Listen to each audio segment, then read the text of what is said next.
આજે કેન્દ્રીય બજેટ નાણામંત્રીશ્રીએ સંસદમાં રજૂ કર્યું.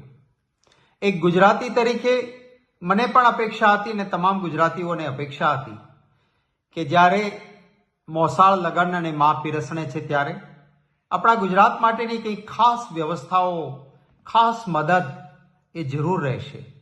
પરંતુ આપણા માટે કશું જ નથી. હા, બિહારની ચૂંટણી આવે છે એટલે ત્યાં મખાના માટે મખાના બોર્ડ, પટનાના એરપોર્ટથી લઈને વારંવાર બિહાર બિહાર બિહાર આવ્યું છે. પરંતુ ગુજરાતમાં આપણો હીરા ઉદ્યોગ, અનેક લોકોને રોજી આપતો ઉદ્યોગ એ મુશ્કેલીમાં છે. એને મદદ કરવા માટેની કોઈ નક્કર વાત નથી.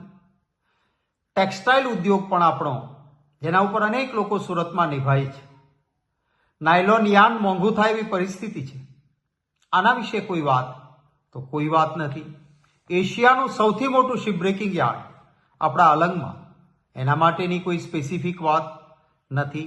શિપ બિલ્ડિંગની વાત કરવામાં આવી છે, શિપ બ્રેકિંગ ઉદ્યોગ માટે નહીં. અને બિલ્ડિંગ માટે પણ નક્કર રીતે જોઈએ તો કોઈ વસ્તુ નથી.